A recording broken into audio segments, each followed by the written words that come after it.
Hi friends, સ્વાગત છે તમારું તલાદલાલના કિચનમાં.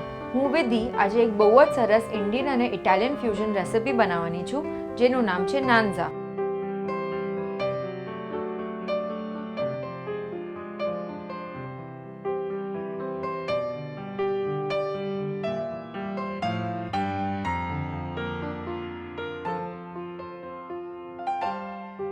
નાન્ઝા બનાવવા માટે સૌથી પહેલાં આપણે નાન બનાવવાનું છે. એના માટે આપણે એક નાના બોલમાં થોડી સાકર લેશું.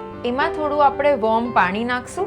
ધ્યાન રાખજો કે પાણી બહુ ગરમ નહીં હોય, નહીંતર યીસ્ટ ફૂલશે નહીં. યીસ્ટ નાખી દઈશું. આને મિક્સ કરી લઈએ. હવે આને 5 થી 7 મિનિટ માટે ઢાંકી લેશું. હવે આપણે નાન માટે ડો બનાવવાનું ચાલુ કરીએ.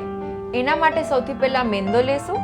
હમણાં હું 1 કપ લઉં છું, જેનાથી 3 નાન બનશે. અગર તમને વધારે કે ઓછા નાન બનાવવાના હોય તો એના પ્રમાણથી મેંદો લઈ લેજો. હવે થોડું દહીં નાખીએ, પછી થોડું મીઠું નાખી દેશું. આપણું યીસ્ટ અને વોટર મિક્સચર રેડી છે. આવું દેખાય છે. હવે આપણે આને બી મેંદામાં નાખી દેશું.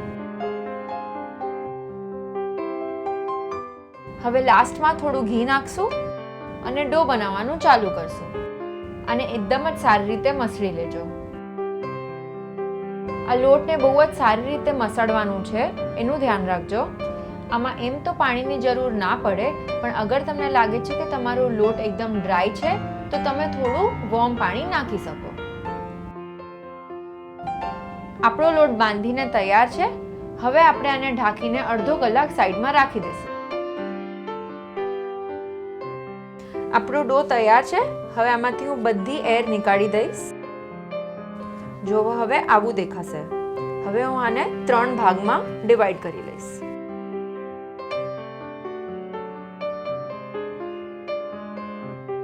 ચલો હવે આપણે નાન વણવાનું ચાલુ કરીએ. થોડું આપણે અહીંયા મેંદો સ્પ્રિંકલ કરીને એક પોર્શન લઈને અહીંયા ફ્લેટ દબાવી દઈશું. હવે આપણે આને લંગોળ આકારમાં વણવાનું છે.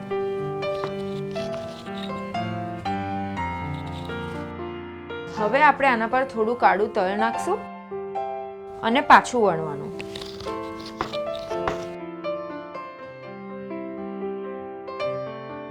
આપણું નાન તૈયાર છે. હવે આપણે આને શેકશું. નાન બનાવવા માટે મેં એક ફ્લેટ નોનસ્ટિક પેન લીધું છે, જેના પર હું તલ સાઈડ નીચે રાખીને નાન રાખી દઈશ. અને એકદમ જ સ્લો ફ્લેમ પર કૂક કરવાનું છે, જ્યાં તક એક સાઈડ પર બ્રાઉન સ્પોટ્સ ના આવે. એક સાઈડથી આપણું નાન કૂક થઈ ગયું છે, તો હવે આપણે ઊંધું કરીએ. આમાં કાંઈ ઘી કે કાંઈ બટર નથી નાખવાનું, અને થોડું જેવું તમારું નાન ફૂલી જાય એવું તમે એને ફ્લિપ કરી નાખજો. હવે આપણે આને ગેસથી નીકાળીને ઓપન ફ્લેમ પર નીચે રાખીને આવી રીતે રોસ્ટ કરજો. આપણું નાન તૈયાર છે. હવે આને પાછું તવા પર રાખી દઈશું. આમાં હું વાપરું છું વિબાનું પાસ્તા અને pizza sauce.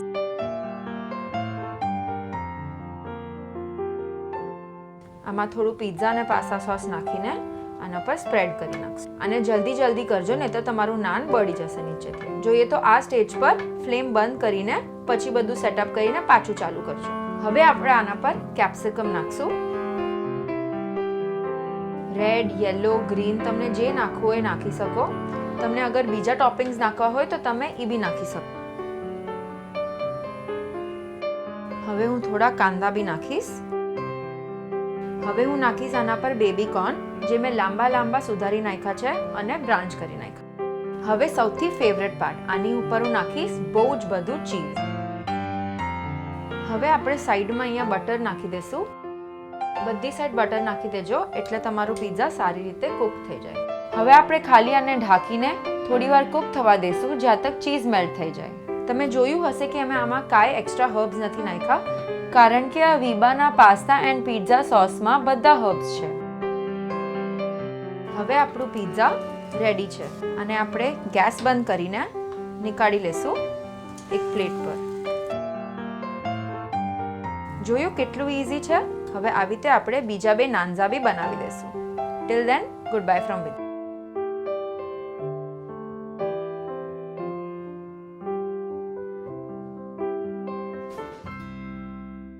Download the Tarla Dalal app on your Apple and Android devices.